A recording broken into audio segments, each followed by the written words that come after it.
Today's gospel is not simply meant to teach us a spiritual lesson, but it's also meant to prepare us for the day of our own judgment.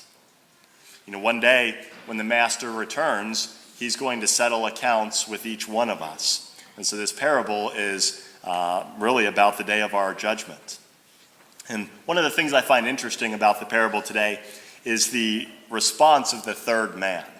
When he's settling accounts, he says to the master, "I know that you are a demanding person and that you harvest where you did not plant." That means somebody else planted something and he's harvesting it. So it's almost like he's accusing the master of being a thief or being unreasonable.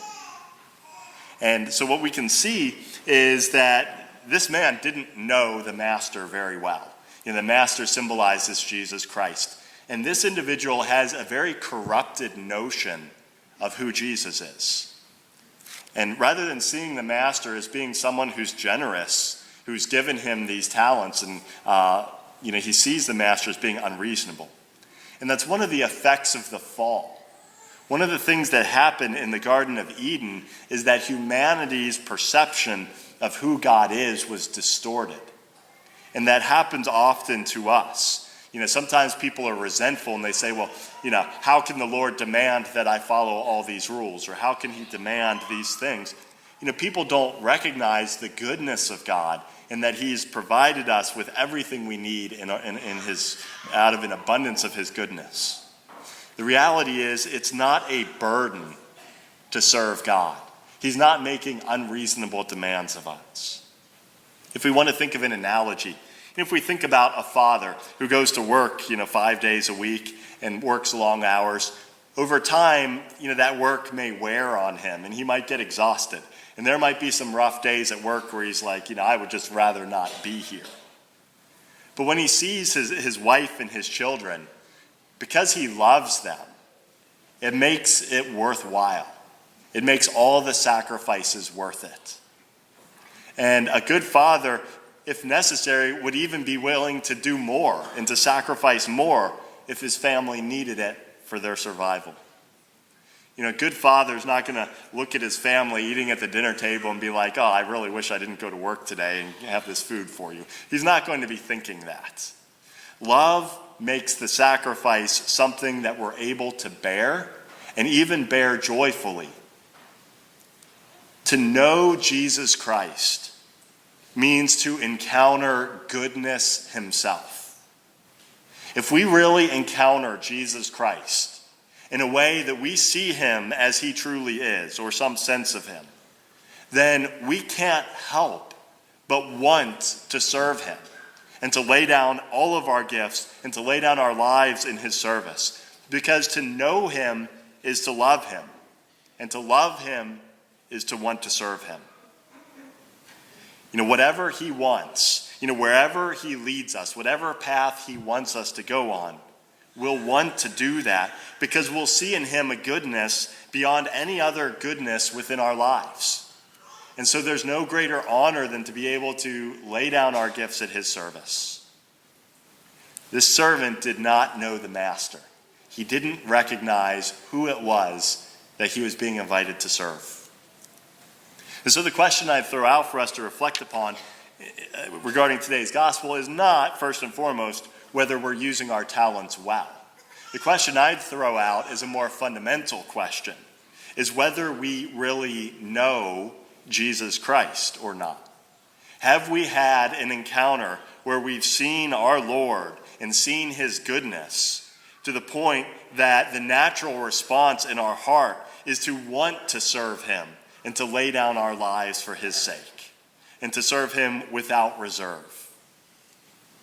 If we're not putting our talents at his service, that might mean that we've never had that initial encounter where we've seen his goodness and wanted to put ourselves at his service. Or maybe we did have an experience like that, but because we've been trapped in worldly desires, those things are preventing us from responding the way our hearts desire to respond. One of the great saints in the tradition of the church was a saint by the name of St. Peter Claver. And Pope Leo the 13th once said that next to the life of Jesus Christ himself, he found no one's life to be so inspiring as the life of St. Peter Claver. He was a missionary from Spain, and he went to Cartagena in Colombia, which was a center of the slave trade in the Americas. And so the slave ships that were coming from Africa would bring the slaves to the markets in that city before they would be dispersed throughout the Americas. And he dedicated himself to ministering to these slaves that were brought across the Atlantic. And very often he would be the very first person to go on these ships and to go down into the hull, and he would bring food and medical supplies to these slaves. And you have to imagine the horrifying conditions that he would have entered into, because there would have been dead bodies in the hulls that didn't survive the journey. There would have been people with diseases. Human excrement would have just collected there. So it would have just been a repulsive environment. And he would go into these situations and provide food and medical care and establish a relationship with these individuals. And it's estimated that by the time he died, he had brought 300,000 slaves to the faith and baptized them. So if we think about the impact in eternity that he had, it's just unfathomable. But when we look at his motivations, what gave him the strength to do this? And it's not that he just buckled down and forced himself to do this out of sheer willpower. That's not what the Christian life is about, is just forcing ourselves to do certain things. One of the things that he said is, we must love nothing but God. Or if we love anything else, we must love it only for his sake. This quote reveals to us what was at the heart of what he did. He knew Jesus Christ, and he loved him so deeply that it captivated his entire mind and heart and all of his actions.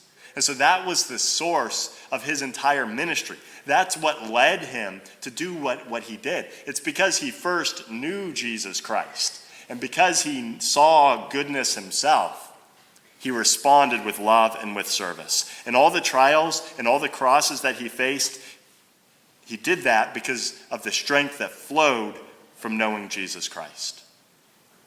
And so as we look at today's gospel and we reflect upon our own day of judgment, each one of us will stand before Christ one day, and we will have to give an accounting for how we've used our talents, what the Lord has given to us.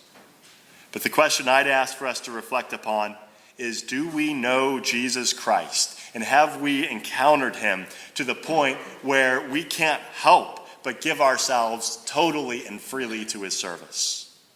If yes, we need to make sure we purify that desire and persevere and don't allow other things to sidetrack us.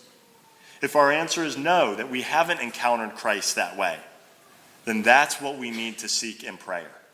As we come to Mass or come to Eucharistic adoration and put ourselves in the Lord's presence and seek to encounter Jesus Christ, because to know him will be to love him, and to love him will be to want to serve him.